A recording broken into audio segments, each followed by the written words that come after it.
Allahu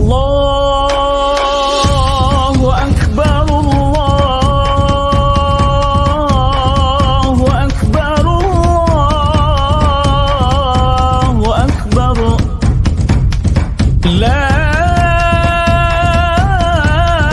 ilaha illallah, Allahu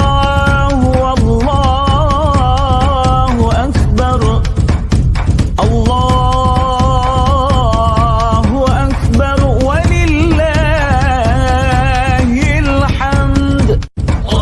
Assalamualaikum warahmatullahi wabarakatuh. Allahu Akbar, Allahu Akbar, Allahu Akbar. La ilaha illallah, wallahu akbar, Allahu Akbar, walillahil hamd.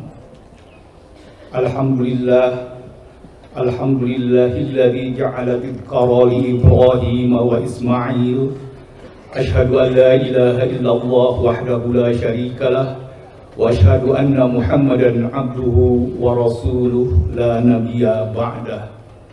Allahumma salli ala Muhammad wa ala ali Muhammad kama sallaita ala Ibrahim wa ala ali Ibrahim fil alamin innaka Hamidum Majid.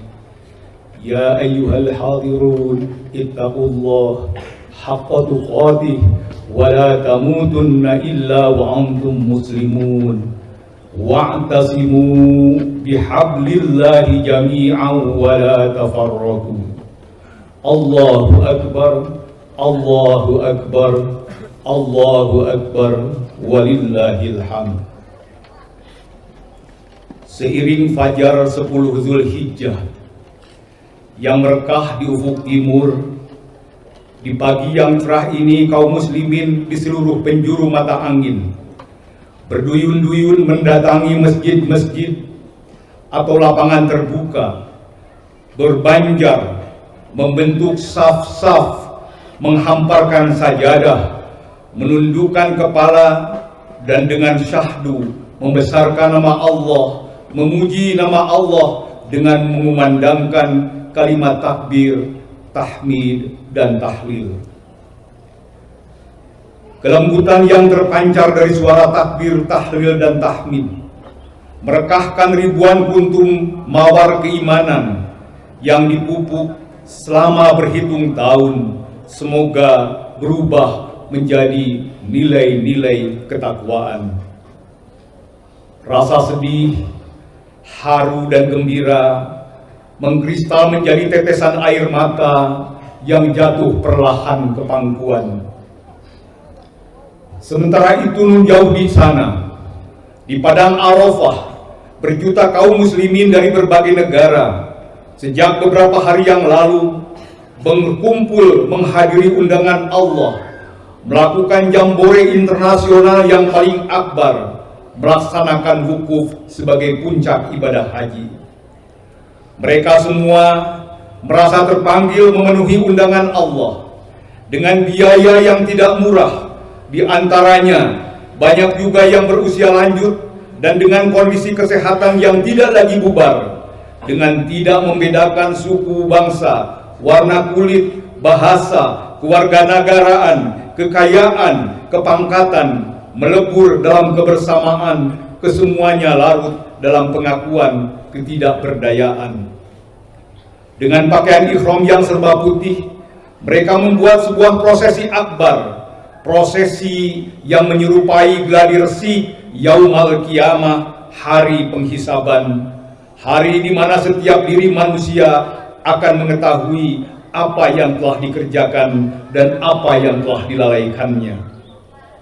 Kalimah talbiyah yang dikumandangkan dengan syahdu dari mulut-mulut yang mengharap kemakburan, menggetarkan degup-degup jantung dan jiwa-jiwa yang penuh kepasrahan, untuk kemudian air mata keharuan, air mata ketidakberdayaan yang syarat rindu mendapatkan ridhonya. Labbaik Allahumma labbaik, labbaik la syarika lak, innal hamda wa ni'mata laka wal mulk la syarika lak. Allahu Akbar, Allahu Akbar, Allahu Akbar, walillahil hamd. Sebagaimana Idul Fitri, Hari Raya Idul Adha selalu kita rayakan setiap tahunnya. Pertanyaannya, makna apakah yang diperoleh dari setiap tahun melakukannya tersebut? Apakah hanya sekedar ritual rutin belaka? Atau adakah hakikat lain dari Idul Adha yang bisa didudukan dalam kerangka kekinian atau bahkan diproyeksikan dalam menghadapi dan mengarahkan masa depan? Mengapa masa depan? Rasulullah SAW menyatakan bahwa hari ini harus lebih baik dari hari kemarin dan hari esok harus lebih baik dari hari ini. Sementara Sayyidina Ali mengungkapkan, barang siapa hari ini lebih baik dari hari kemarin, maka ia adalah orang yang beruntung. Barang siapa hari ini sama dengan hari kemarin, maka ia adalah orang-orang yang merugi. Dan barang siapa hari ini lebih buruk dari hari kemarin, maka ia adalah orang-orang yang terlaknat.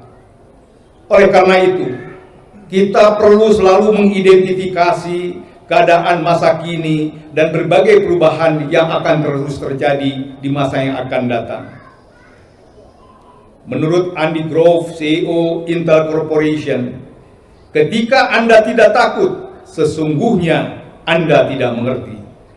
Artinya, ketika kita tidak takut terhadap masa depan, sesungguhnya kita tidak mengerti tentang masa depan itu. Karena tidak tahu atau tidak mau tahu, maka kita akan tenang-tenang saja dan akan melakukan sesuatu dan tidak akan melakukan sesuatu apapun, termasuk mempersiapkan generasi masa depan. Hari-hari ini, bahkan ke depan, dunia ini berubah cepat. Misalnya kemajuan teknologi digital telah mengubah hampir seluruh aspek kehidupan. Perkembangan internet, perangkat mobile, media sosial, kecerdasan buatan, komputasi awan bukan hanya telah mempengaruhi cara kita berkomunikasi, bekerja, berbelanja, dan mengakses informasi, tapi juga akan mempengaruhi cara pikir kita. Hasil penelitian menunjukkan bahwa di Indonesia, anak-anak mulai mengenal gadget sejak usia 30 tahun. Apapun kontennya, apa yang diakses oleh anak tersebut pada gilirannya akan mempengaruhi cara pikir dan sikap hidupnya.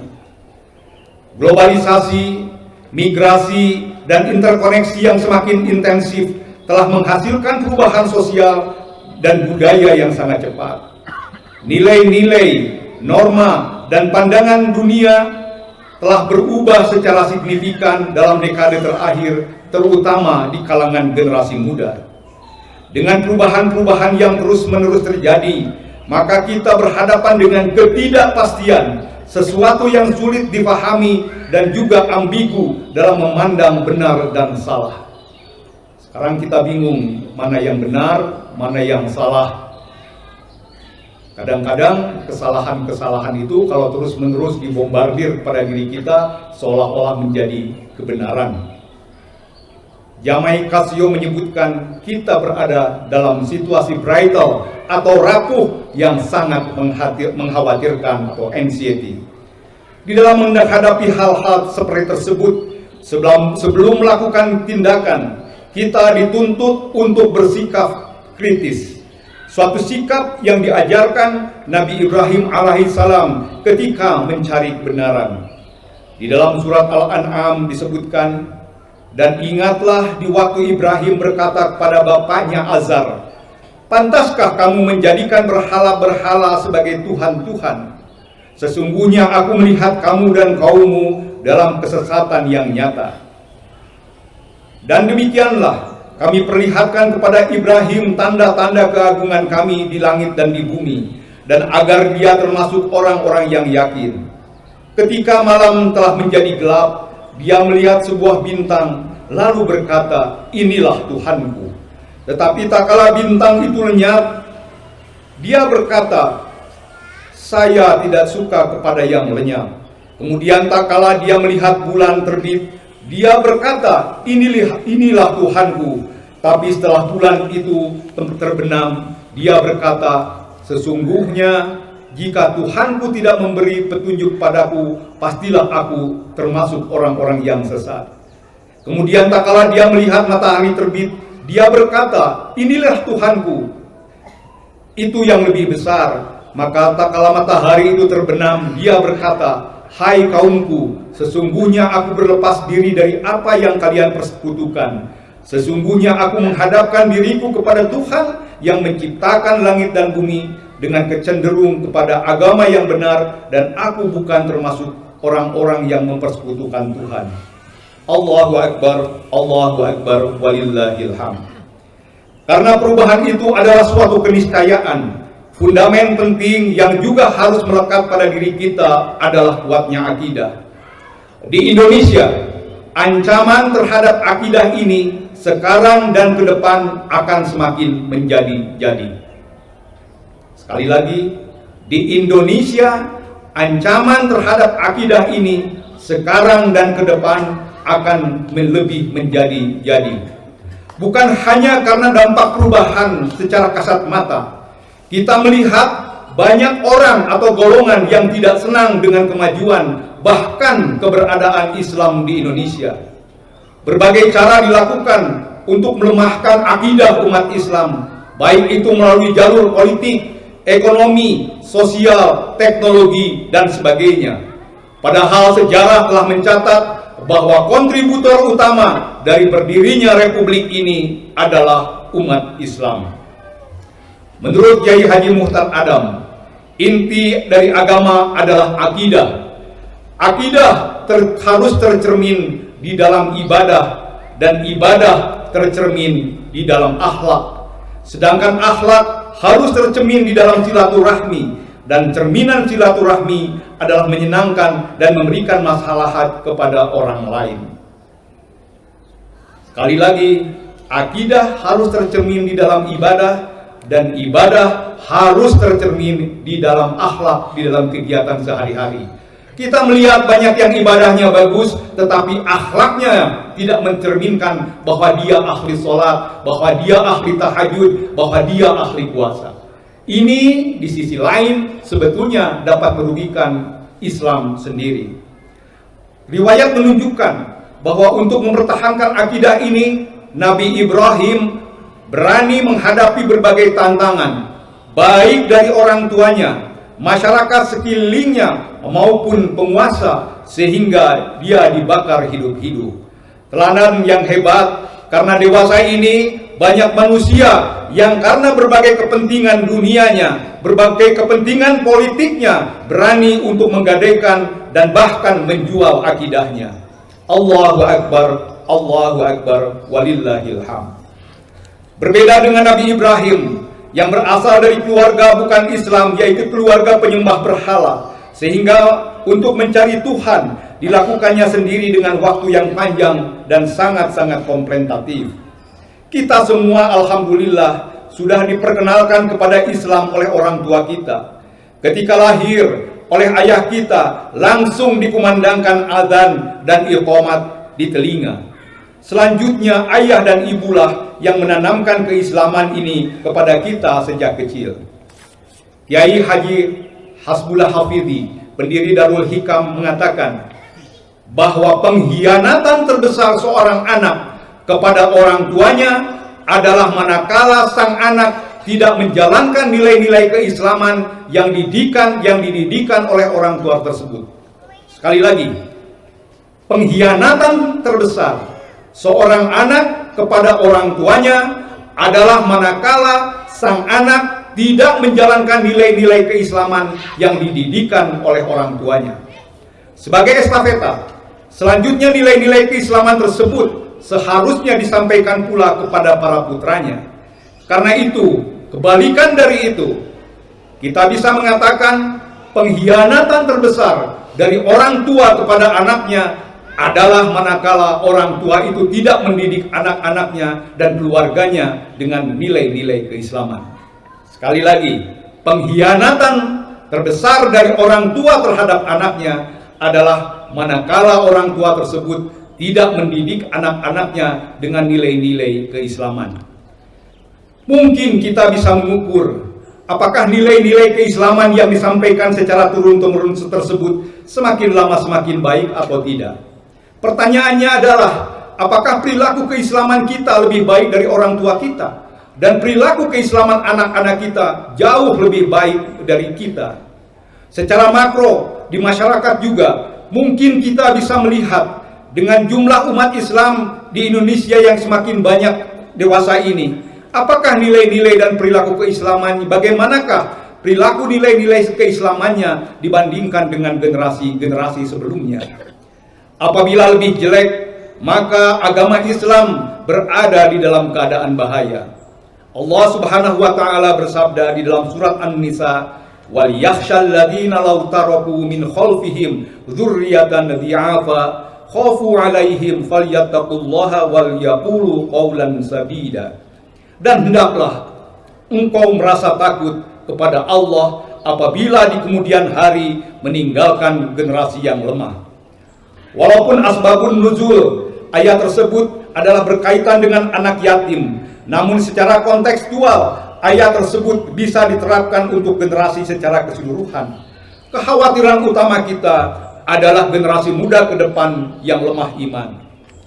Salah satu pelajaran berharga dari Ibrahim alaihissalam adalah bahwa untuk mendapatkan anak yang soleh, maka orang tuanya terlebih dahulu harus menjadi orang tua yang soleh. Orang tua harus menjadi teladan utama. Keberhasilan Ibrahim alaihissalam mendapatkan karunia anak soleh seperti Ismail alaihissalam adalah karena beliau sendiri beserta istrinya berhasil menjadi hamba-hamba yang soleh. Allahu Akbar walillahil hamd. Melalui kisah keluarga Ibrahim alaihissalam, Allah Ta'ala ingin menunjukkan kepada kita betapa pentingnya posisi keluarga dalam membangun sebuah peradaban yang besar. Ketahanan keluarga Ibrahim ini terlihat pula dari sikap Siti Hajar istrinya yang dalam memandang perintah Allah Subhanahu wa Ta'ala.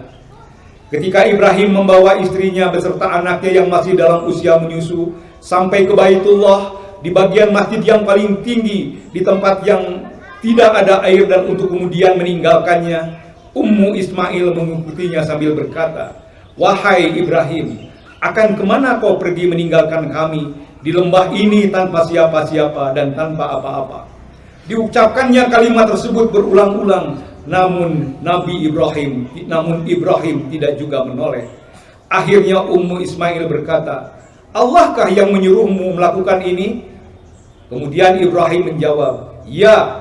Ummu Ismail kemudian berkata, Jika begitu, tentulah ia tak akan menyia-nyiakan kami."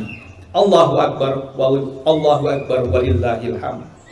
Ketika di masa kini banyak pemuda yang bermasalah, terlibat narkoba, kejahatan, naik motor ugal-ugalan, mabuk dan sebagainya, Ismail alaihissalam adalah tonggak keteladanan ketaatan seorang pemuda kepada Allah Subhanahu wa Ta'ala sepanjang masa.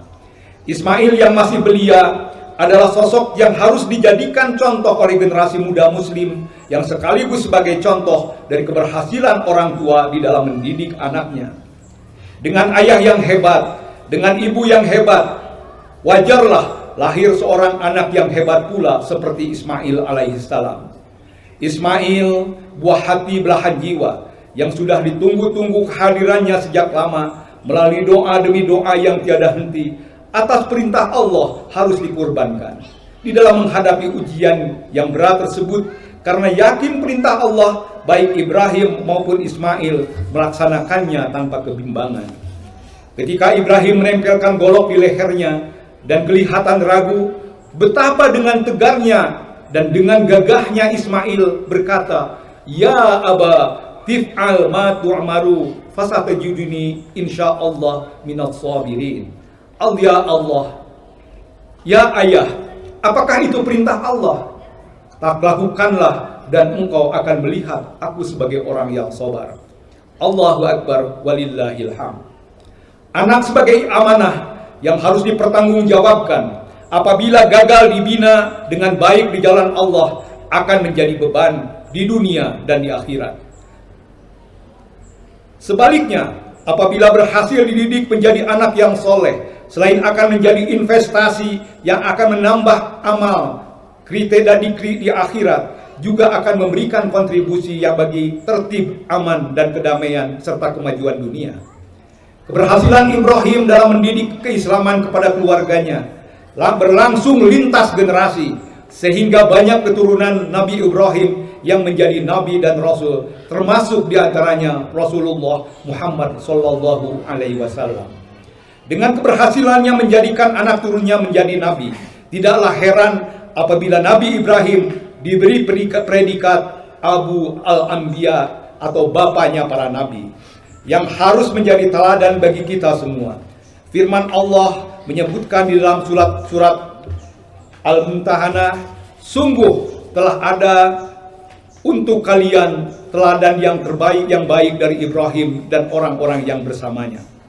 Sebuah bangsa tidak akan menjadi bahagia dan sejahtera jika masyarakat itu menggagal membangun keluarga-keluarga kecil yang ada di dalamnya.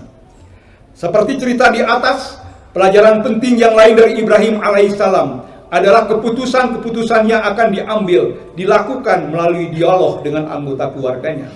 Dengan dialog, sebenarnya kita bisa berargumentasi melalui kekritisan. Misalnya, bagaimana mungkin anak yang diminta dengan doa-doa kepadanya setelah diperoleh maka harus disembelih? Bagi Ismail sendiri, kalau hanya sekedar mendasarkan pada rasio dan logika, mungkin ada pertanyaan dan penolakan. Bagaimana mungkin seorang ayah harus menyembelih anaknya? Tapi karena keluarga ini sangat yakin bahwa itu semuanya adalah perintah Allah, maka mereka melaksanakannya. Tantangan kita adalah menyiapkan generasi penerus yang selain pandai, namun mempunyai dasar-dasar ketakwaan dan akidah seperti Ismail alaihissalam. Metodenya dalam hal ini termasuk metode dakwah Islam ke depan tentu akan berbeda dengan masa lalu. Rasulullah Shallallahu Alaihi Wasallam bersabda, ajarilah anak-anakmu sesuai dengan zamannya, karena mereka hidup di zaman mereka, bukan pada zamanmu. Sesungguhnya mereka diciptakan untuk zamannya, sedangkan kalian diciptakan untuk zaman kalian. Penyiapan generasi ke depan yang bertakwa, berakidah dan kuat ini terkait pula dengan firman Allah, ya ayyuhalladzina amanu qu anfusakum wa ahlikum naro. Wahai orang-orang yang beriman, jagalah dirimu dan keluargamu dari api neraka. Kita harus mempunyai cita-cita bahwa kita dan keluarga, anak cucu, semuanya kelak berkumpul bersama di surga yang dijanjikan. Agar Islam terus berjaya di Indonesia, sebenarnya keinginan untuk mempunyai anak soleh atau waladun solihan tidaklah cukup. Tapi kita harus berusaha agar anak-anak kita, keluarga kita menjadi orang-orang, menjadi pemimpin dari orang-orang yang bertakwa. Doa kita, waj'alna lil muttaqina imama. Kita berdoa, mudah-mudahan keluarga kita, keturunan kita adalah menjadi pemimpin orang-orang yang bertakwa. Allahu Akbar, walillahil hamd. Hari raya Idul Adha yang ditandai dengan penyembelihan hewan kurban. Amalan kurban adalah merupakan bentuk kepatuhan dan usaha kita mendekatkan diri taqarrub kepada Allah Subhanahu wa taala sebagai amaliyah yang bersifat vertikal dan meningkatkan hubungan antar manusia dengan manusia, terutama dengan fakir miskin. Ini menunjukkan bahwa ketakwaan yang kita miliki dan kita tanamkan kepada keluarga kita yang bersifat personal dan vertikal harus beriring dan tidak terpisahkan dengan hubungan anggota masyarakat yang lain. Ini adalah merupakan salah satu bentuk pengejawantahan dari Islam sebagai rahmatan lil alamin.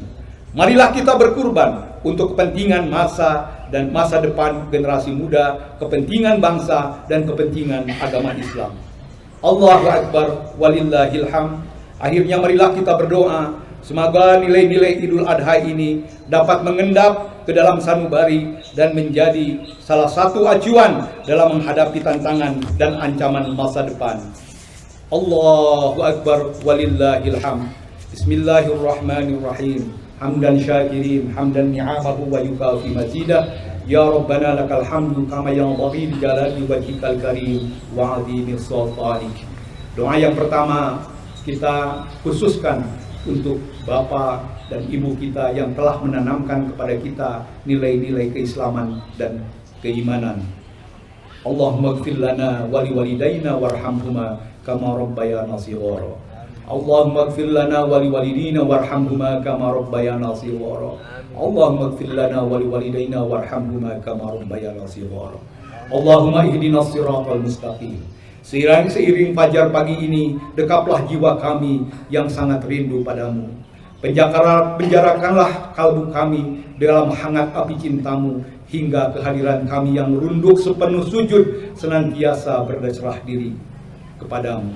Ya Allah ya Rabbal Alamin, kuatkanlah akidah kami seperti kuatnya akidah keluarga Ibrahim alaihissalam. Jadikanlah kaum perempuan memiliki ketangguhan dan ketaatan kepadamu seperti ketangguhan Siti Hajar. Jadikanlah generasi muda kami memiliki ketangguhan iman seperti Ismail alaihissalam.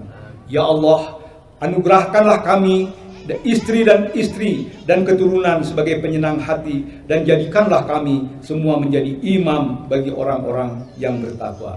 Allahumma rabbana atina fid dunya hasanah wa fil akhirati hasanah wa qina adzabannar wa adkhilna jannata ma'al abrar ya aziz ya ghaffar ya rabbal alamin bi rahmatika ya arhamar rahimin. Sebagai penutup, marilah kita kumandangkan sekali lagi kalimat takbir, tahmid dan tahlil. Allahu akbar, Allahu akbar, Allahu akbar. La ilaha illallah, wallahu akbar. Allahu akbar walillahil hamd. Assalamualaikum warahmatullahi wabarakatuh.